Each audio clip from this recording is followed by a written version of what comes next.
Authorized to declare recess of the committee at any time. The committee is meeting today to hear testimony on examining the Council of Environmental Quality fiscal year 2024 budget request and related policy matters.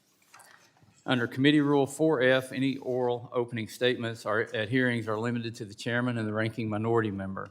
I therefore ask unanimous consent that all other members' opening statements be made part of the hearing record if they are submitted in accordance with Committee Rule 3.0. Without objection, so ordered. I now recognize myself for an opening statement. Good morning, and again, thank you for joining us for this full committee hearing examining the Council on Environmental Quality's budget request and policy issues. I'd especially like to thank Chair Brenda Mallory for being here today to testify on behalf of CEQ.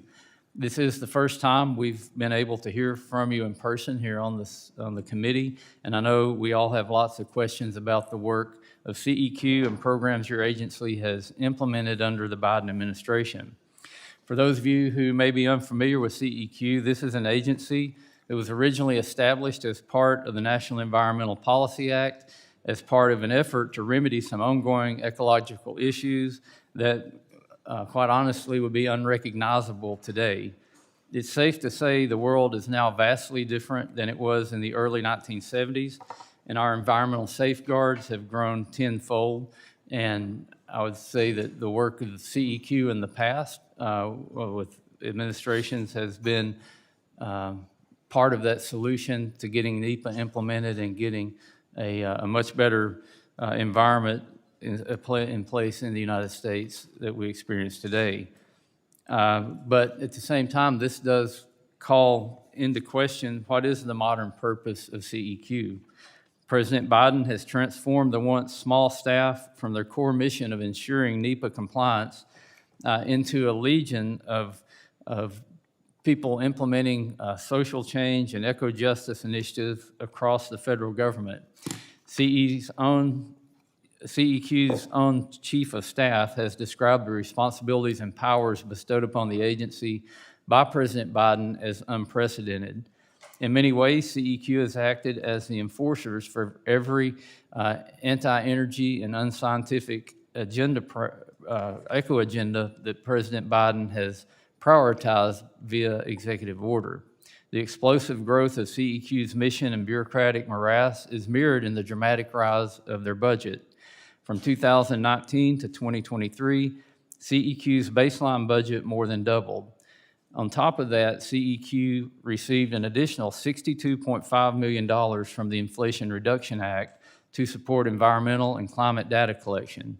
President Biden's proposed budget reports an unexpired, unobligated balance of tens of millions of dollars for each fiscal year, in addition to separate line items for additional CEQ funding.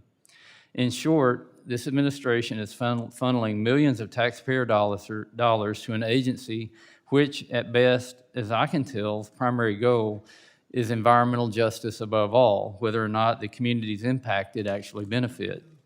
Rather than focusing on improving clean air and water in our country by improving the permitting processes and ensuring that NEPA processes are carried out in an efficient and timely manner, CEQ instead spends its time implementing executive orders and rulemaking that vastly exceeds its statutory role and prescribed authority.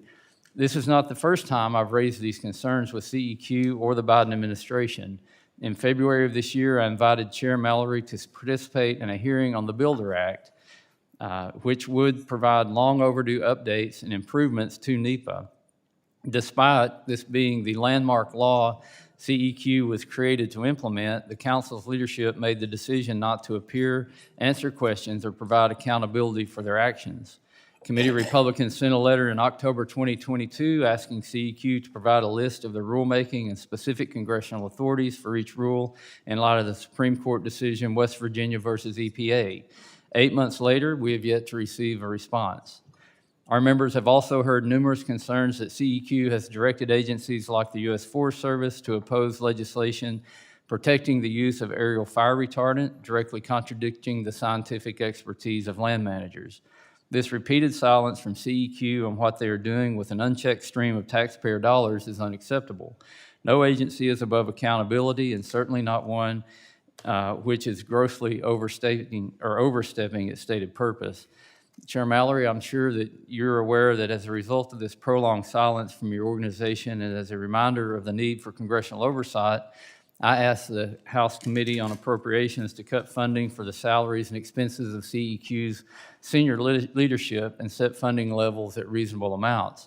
I genuinely hope that we can have a productive conversation today and get some real answers to the questions we've been asking for months. I believe we share many of the same goals of wanting to protect and conserve our resources wisely, so I look forward to hearing how we can work in bipartisan ways to accomplish this mission. Given the historic permitting reforms recently signed into law as part of the debt ceiling negotiations, I hope to see many more productive conversations on how to continue improving and modernizing NEPA in the future. And again, this is a role of Congress that was delegated to us by the people in the Constitution, that we have checks and balances over the administration, and this hearing is hopefully one that will be proactive, where we can understand what the purpose, modern day purpose of CEQ is, why the vast increase in funding, how that funding is being spent, and what adjustments, if any, we should make going forward. And again, I thank you for being here today, and I look forward to your testimony and the questioning, and I now recognize Ranking Member Grijalva for his opening statement.